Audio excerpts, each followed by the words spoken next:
If you're a beginner in makeup, this video is for you because I'm going to jam-pack this video with every possible tip I can give you for those who are starting in makeup. I want you to leave this video feeling like a makeup expert, knowing lots of amazing, easy techniques that you can incorporate into your makeup routine. If you're new to my channel, my name is Marlena. I've been working in the beauty space for over 15 years, and I am here to help you learn how to find the best techniques that work for you.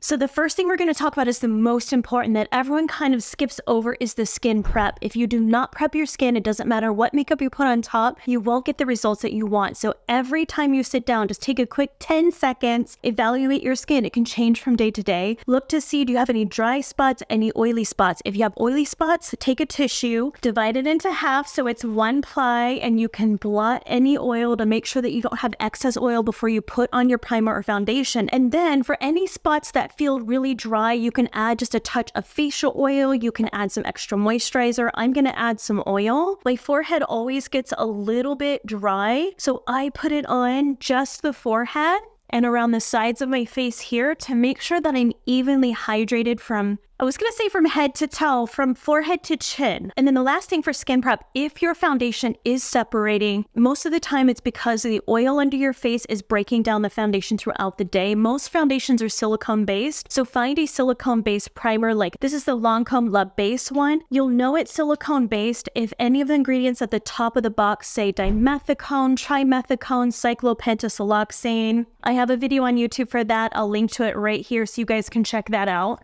But take your primer and put it all over your face, and this is really going to help create a barrier between your skin and your foundation, giving you a more flawless base. Now let's talk about concealer. Like I'm using it as a one, let's talk concealer. You guys don't actually need it unless you really feel like you have dark circles under the eyes or pigmentation that is really, really strong on your face. I know some people are not going to agree with me on this, but I'm trying to save you guys money. You don't need concealer necessarily if you're using a foundation. Just take a small brush and apply a second layer of foundation and dab it over the areas you need extra coverage. But if you're that type of person that you're on the go and you don't wear a lot of foundation, you are very like clean girl, very minimal makeup, and you don't want a full face of foundation, then obviously concealer would be the best spot because you can just apply it only to the spots that you feel like you need it, and then don't put anything on the rest of your face. But for those of us like me who are over our 40s and our dark circles are starting to really enhance, you know, I mean, these dark circles are barking, you guys, woof woof. That's where I personally use concealer, and it's more of a corrector. It's a peach color to counteract the blueness under the eyes. So that's why every time you guys see me do a base of makeup, I always do a concealer under my foundation like this that is very orange or peach tinted to counteract the blueness that happens in the dark circles. So just take a brush and blend it out here. If you don't have dark circles, I wouldn't do this step because you really want to just apply minimal makeup so it doesn't start to look thick or cakey and break down. So I wanted to show you guys really quickly the newest device that I've added to my collection. You guys have known for the last 3 years since COVID hit, I've tried a lot of at-home devices, and this one has been my favorite because it has actually removed a lot of hair from my arms. You guys know I've tried a couple other devices over the last couple years, so I upgraded to this one from YouLike that has a stronger setting that has worked incredibly well at getting rid of my unwanted hair. YouLike is sponsoring today's video, which I'm so grateful for and so excited about because this actually really works well. So when you first get your package, it comes in this amazing box. It has this reusable case. It has my device in there. So here's what the device looks like. What it is an IPL hair removal device that you can use at home. But I really like the one from YouLike because it is super sleek, but it has settings on here to make it more powerful, because the other devices I used, they did work some. It did fade my hair on my arms, but it didn't completely get rid of it. So I wanted something a little bit stronger. So let me demo it for you guys. Let's put on our protective gear. So what you're going to do is on the side, there's the power button, and then there's a big button right here. Hold the button, and I just run it down my arm like this.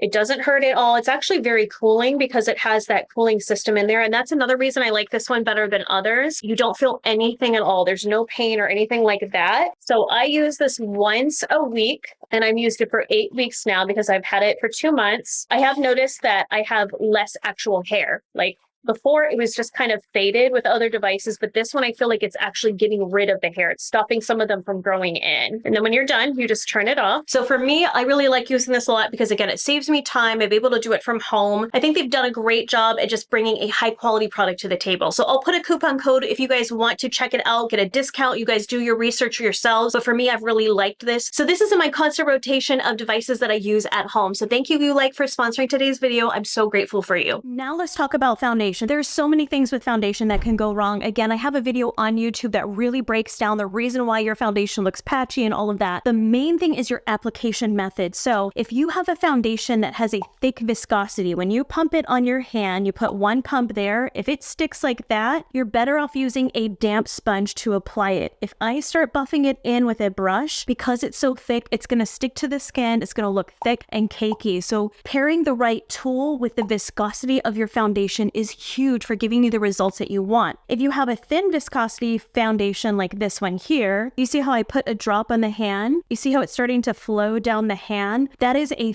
thinner viscosity foundation, and I like using a brush for that because it's thin. The brush can really buff it in. If I was to use a sponge with a thin viscosity, the sponge is going to soak it up because it's really thin formula. It's going to get most of the product in here, not on your face. It's going to leave a patchy application. So I could say anything around foundation for beginners is match the right tool with the viscosity of your foundation. So I'm using NARS Sheer Glow. It is a thinner viscosity foundation, so I'm using a brush like this. This is the BK Beauty 101 brush, which I really love. So let's talk about foundation finishes. Foundations come in a few different finishes. There's matte, there's dewy, and there's satin or natural finish. The skin type you have is going to tell you what type of finish that you want to use. So if you have dry skin, you want to use a dewy foundation because that's going to add glow to the skin, luminosity. But if you have oily skin, you want to use a matte foundation because that's not going to add any more dewiness to the skin that you already have because you have a lot of oil in your face naturally. And then if you have combination skin, I really like using a satin or natural finish formula because that's just in the middle. It's not too matte, it's not too shiny, it's right in the middle. So for combo skin, that works beautiful for giving that really nice finish that you want. Really quickly, one step that I'm doing here, you all, is I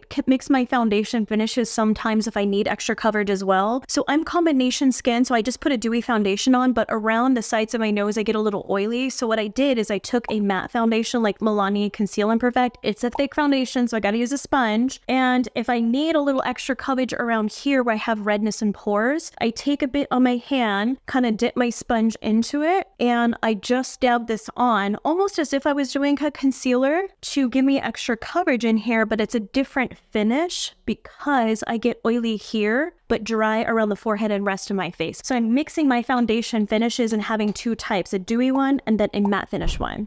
Now let's talk powder. So there's two options. You have a pressed powder and you have a loose powder. Which one should you use? If you're on the go, obviously a pressed powder is going to be the best option. I always keep this in my purse with a little sponge like this that I get from Amazon. I'll link to it below if you guys are interested. I keep this in my purse for touch-ups. But on day-to-day use, if I don't want a lot of coverage, I want something very finely milled and smooth and lightweight, I'm going to go for a loose powder. I like the One Size Beauty one. I think it's a really beautiful finish. So I pick up with that flat sponge and I wipe off excess. This is the one place where a lot of people go overboard and apply too much powder, and then they get issues like cakiness. It's really thick. It doesn't look like skin anymore. The baking and stuff. I'm going to have an honest conversation with you, and this is an unpopular opinion. Maybe it's just because I'm older now, you guys, but that baking trend of 2016 drove me crazy. And everyone was baking, cooking, chefing it up in the kitchen. No, I never liked the baking technique for day to day because it was so much powder and it looks beautiful on camera, but in real life, it is too much, in my opinion, in my personal and professional opinion. I've always been a fan of using the least amount of powder possible because you want your skin to be able to shine through. If you've got so much powder on there, it's not going to look like skin anymore because there's so many layers. Now, if you're the type of person where you need a little extra coverages too, then you can go in with a powder foundation like this. This is the Fenty one, and I use that same sponge. For me, on the days where I'm broken out, I'm really red and inflamed, and I just need a little extra coverage, instead of adding more layers of concealer and foundation, what I do is set my face. I use a pressed powder like this because it has more pigmentation. Let me show you all. So do you see how that's really pigmented like that? But when I pick up a loose powder, it's more sheer. So if I need coverage, use a pressed powder or a powder foundation like that. And it just adds a little bit more coverage while still just gently setting the skin without having to add extra layers of concealer or foundation on top. Now let's talk about bronzer and contour powder. So contouring is kind of faded out during this time, but it's up to you if you want to use it or not. I prefer bronzing, and I like choosing something like this that has the same undertone as me. When you choose a bronzer, you want to make sure it has the same undertone, warm, cool, or neutral. I am neutral, so if you guys, I'm not trying to flip you off here, I'm like, do you see the powder? Do you see how it's not too orange? It's not too gray. It's a very neutral brown, and it's about 3 to 4 shades darker than my skin. That is the right color that you're looking for. If you have warm skin, lots of yellow, golden undertones, you're going to want to choose something like this that has a very, very warm undertone so it matches your undertone. If you have cool undertones, try to find a contour powder that leans a little bit more gray brown that's going to match your undertone. So I like to take a big brush like this. Again, this is the BK Beauty 101, and I pick up some of the bronzer, and I almost do what I call bronze touring, where I'm going to use it as a contour. I'm going to put it under the cheekbones, but I bring it up. So I start like this, and then I come up here. So I'm adding warmth to my face, but I'm also contouring and defining the cheekbones just a little bit like that. Do you see how it's adding warmth and dimension? Here it looks very flat on this side. This side we're adding depth. Now for me, I have a larger forehead. It's a little bit taller, so I like to take some powder and put it up here to make my forehead look a little smaller, but also to add dimension back in. When you wear a full face of foundation, it kind of blanks it out and you lose all of that depth that you would naturally have in your skin because it's all one color. So we like to pretty much do shading and light, but I'm using a very soft application of bronzer slash contour. I know everyone laughs with how I say contour. I'm like, I can't help it. That's how I say. Isn't that how it's said? It's like, am I supposed to say contour? Contour? Contour. It's O-U-R, contour. You guys laugh all you want. That's how I'm going to keep saying is contour. Now let's talk about blush. You want to choose the same undertone that is same as your skin. So if you have warm skin tone, try to go something for warm like this, where it's very peachy. If you have cool undertones, then you're going to want to go for something pink like this, unless you really want your blush to pop. You want that to be focused on your face, then choose the opposite. So for me, I have neutral undertones. I like to lean a bit more warm. So I generally go for more coral peachy colors like this because it matches that warm undertone that I'm aiming for. Now the finish, you have a couple finishes. This is the Patrick Ta one, and they have a cream up top and a powder on bottom. If you have dry skin, I really recommend doing a cream blush. It's going to give you dewiness, shine. But if you have oily skin, you don't want to add cream or glossy type formulas. It's just going to make the face look more oily. So choose your formula based on your skin type. I'm going to show you how to do both. So I take that same brush and I apply it here. Now, really quickly, you guys, the placement really matters. And I know a lot of people just show different techniques all over TikTok. Apply your blush this way or that way. It really depends on your face shape. If you have a round face, you want your blush to be coming up higher like this. You don't want to go on the apples of the cheeks because that's going to make the face look more round. If you have a very angular face, it's very defined, it's chiseled, it's sharp, and you want to make it look more youthful, more round, then you're going to apply it, smile like this, and apply it to the apples of your cheeks. If you're a little bit older like me, I like doing it high and tight because bringing the color up to the side of the face is going to lift the cheekbones up because the emphasis of the color is going up here. Now, cream blush. I feel like I'm rolling through this very fast, you all. We have a lot of information to cover. Cream blush. I like using fingers, or you can use that sponge if you prefer. It's thick enough that it won't soak in the sponge, so you can do a good job at it. And if you have dry skin and you really want that clean girl next door, dewy, fresh, I just rolled out of bed and naturally look flushed with this color, do a cream blush. So I'm going to pick it up with a sponge, and I like to apply it on top, just like this. So da da da da da da da. I feel like a little jackrabbit here. I'm like da da da da da. Okay. Do you guys see how it's just adding a bit of shine in there? Do you see that? It looks very glowy, it looks very natural. So this is kind of the technique that I've been doing. You can layer it on top of the powder or just do cream if you have really dry skin. Now let's talk about eyeshadow. This is the more complicated one. Before you apply any shadow to your lids, you always want to set down a light layer of powder underneath to block any oils from your lids getting through and breaking down the eyeshadow or making it really hard to get a flawless blending. So I always just take my pressed powder and a loose brush like this, and I dust over the lids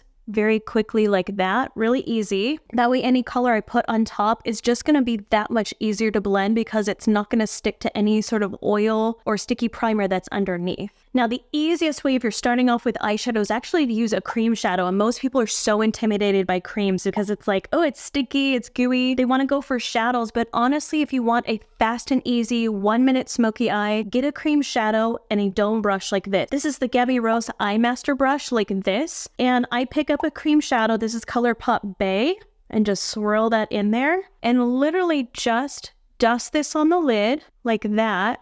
Start at the lash line and then take what's left on the brush and start to come up into the crease. And it's literally a one and done 1-minute smoky eye that doesn't take a lot of work. It just adds a pop of color to the eyes. You see how easy that is? And then I can always take the brush and a makeup towel and wipe it off, and then just dry brush up here in the crease to kind of erase and blend out any harsh lines and make it a smooth transition. If you want to go a little further, put some shadow under here, you can take the same shadow and now just use a smaller brush like this. This is BK Beauty 210. Again, swirl, smudge under here. And I always like to stop halfway for me personally so it doesn't close off my eyes. And then if you have 1 more minute for your eyes and you want to be really fancy and go an extra step, you can take any sort of shimmer eyeshadow. This is just from the Huda Beauty Mercury Retro Grade Palette. Any shimmer you guys have in your collection, take middle finger. I know it's your favorite finger, so get some use out of it. Tap it on the center of the lid, just like that. Actually, I lied, you guys. It doesn't even take a minute. It takes 10 seconds. Do you see that? And look how it completely transformed the look, and it makes it look like this very extravagant eye, and it takes a minute to do this entire eye look. It's so easy. The last trick I like to recommend for eyeshadow is to take a black eyeshadow and a bent liner brush or anything that's really, really skinny and use this as an eyeliner just along the upper lash line. What this does is really thickens the lashes and emphasizes the eyes a little bit more. I don't know if you guys can tell on camera, it's really subtle, but do you see how my lashes look thicker here? It defines the eyes a little bit, but it's not harsh. It's fast and easy because I'm just using a black shadow and a really skinny brush. Now let's talk about lashes. You guys are like, oh, I know how to apply mascara, been applying it since I was like 12 years old. I get it. But couple tips. I really encourage you guys to use a lash curler, and a lot of people skip by it. I want to show you the difference in one eye to the other simply by curling the lashes. I think a lot of people underestimate how much of a huge difference it makes on your eyes just by curling the lashes, because it's going to lift them and it's going to make them look so much fuller just by getting them to curl up. Can you guys see the difference between this eye and this eye, the lashes there? Now the mascara, whichever one that you guys prefer, you probably know by now which one you love. I love the Eyeshadow one. Cannot talk today. I need more coffee. Now my trick is with this, is I like to do several coats. I really like to emphasize at the base of the lash. So I get it at the base and I really swiggle it side to side like this. And then I do a gentle sweep. Swiggle, sweep, swiggle, sweep. The reason I do that is if you apply too much mascara at the tip of the lashes, it can start to look thick, clumpy, a little heavy, whereas I really want most of the product to be deposited at the base of the lash. So it really defines the eyes, and then have the tip of the lashes be nice and wispy like that. Now let's talk lashes. We are not even going to go down the strip lash road. We are saving that for another day. We are keeping this easy. I really, really like trio lashes like this. These are by Sweet Beauty. Do you see how they're little tiny baby lashes here? What I like to do, these are great for beginners because they're so easy to apply. So I just take some glue and I put it on the little tray there, and you kind of let it sit for 30 seconds or so until the glue starts to get tacky. So take your tweezers, just grab one of the lashes, dip it into the glue, and then just drop it on the lash line on the outer part of the eye. I really like doing the outer part so it doesn't close off your eye. It looks more natural. And I usually just do 2 or 3 of these just on the outer corner, so it's really fast and easy. See how natural it looks? Now let's talk about brows. Not gonna lie, this is my least favorite part of my makeup routine, y'all, but sometimes we just gotta do them. There's 3 options you can use. You can use a brow gel, which is great for just fluffing up the brows. If you have naturally thick brows and you just need to fluff them up, then just using a brow gel to kind of comb through them is all you need. For me, as I've gotten older, and I was in the 90s where we overplucked our brows, they were super thin. I hope that trend's coming back because I will be in style, but I overplucked them and they're very thin now. So I have to really fill them in. So I use a pencil and a brow ink. So in a pencil, I just like to do strokes down here to kind of fill in any bald spots that I may need. So I start with that and kind of create the shape. I go here on top, underneath, and just do light strokes like this to fill it in. Now, if you really have bald spots, which I do here underneath, I take something like this, which is a brow ink. This is the NYX Lift and Snatch. I have the color Espresso, which is pretty dark. And do you guys see how it's a brow ink? This can give you hair strokes. It'll give you very fine, well, not that. That was not a fine stroke, you guys. I'm trying to do it backwards here, but it just gives you these fine little strokes like that as if it was a liquid liner. So what I like to do, I really have to steady my hand, and I mostly need it under here. So I just take it and very gently pretend like I'm drawing on hair strokes, just like that. So if you really have some bald spots going on there and you just need to fake some hair strokes, take it. And this takes a little practice. And you just do little flicks wherever that you feel that you need them. Now let's talk about lips. This is the easiest part. You guys all know how to apply a lipstick, a lip balm. If you are in a hurry, obviously a lip balm. I really like these Sephora ones that are in these silver cases like this because it's just easy. It gives you a nice shine. It hydrates the lips. You guys know how to apply lipstick as well. But I will say, if you are over 40 like me and you really need definition in your lips, you've got to wear a lip liner. It's the one thing that'll really transform your lips if you feel like you've lost definition around your lips like I have as I've gotten older. So I take just a nude lip, something that in kind of a warm pinkish brown tone. If you have deeper skin, it would go much darker than this in like a kind of a brownish color, and just line your lips. I try not to go outside the lip line. I know some people go outside to really make the lips look fuller. For me personally, I feel like it's a little bit more obvious if you go too far out the lip line, but you guys do what you prefer. It's just my preference. I'm going to actually show you guys really quickly. I'm going to use a kind of a brownish lip liner because that's kind of the trend right now, is to have that kind of 90s darker lip liner. Now I know that looks a little bit crazy to start. What I like to do is just take the finger and kind of blend it out. And then to really make this pop for everyone, any age from 18 all the way up to 80 years old, I always feel like lip gloss, whether it's in trend or not, is so beautiful on the lips because it makes the lips look fuller, it adds shine. It's just very flattering for everyone, especially as we get older. This is my go-to that I think everyone should wear, is just a touch of lip gloss. Let me show you guys. Do you see how it blends the lip liner in as well? So I kind of have that trend where I have a little bit of a darker lip liner. I have a gloss, but look how much bigger my lips look just with that gloss. Every time I wear gloss, people are like, did you get lip filler? I'm like, no, it's just gloss. Like, it's that dramatic of a difference in the lips. All right, now after we've got all of that, the most important step that people don't do or tend to forget is you've got to lock it down. You don't need to apply a ton of powder to make your makeup last all day. You've got to lock it down with the setting spray if you were wearing a full face of makeup. If it's just casual lipstick and a lip gloss and a mascara, you don't need this, but I've got a full face on. I really want it to last all day, not break apart, not melt, not separate, not oxidize. Lock it down. That's all I'm going to say. Okay, I'm going to use the Charlotte Tilbury Airbrush Flawless Setting Spray. My favorite is actually the Melanie Mills Hollywood Setting Spray. I'll link to it below if you guys want. I ran out. I've got to order some more, but I'm going to use this for today. So I do a shake, and I just do a light mist all over the face. And then I take my paper and I fan myself like the queen that I am. I'm just kidding. And it hydrates the skin. Do you see how it makes my skin look more like skin? It gets rid of the powderiness. Powderiness, is that a word? The powdery effect. And it locks everything down. So let me take out my little hair clip that we've been looking at all day. Did I do good? Did I get good? Okay, so there you guys go. I mean, this is a full look. This is obviously a full glam, but hopefully all of the steps were super easy for you all. Hopefully you learned something from this video. I tried to pack in as many tips as possible. So hit that subscribe button if you would like to learn some more makeup education. You can also, if you want to learn intense makeup education, you can join me and have one-on-one sessions with me at the makeupgeekacademy.com. So have a great one, you guys, and I will talk to you soon. Bye.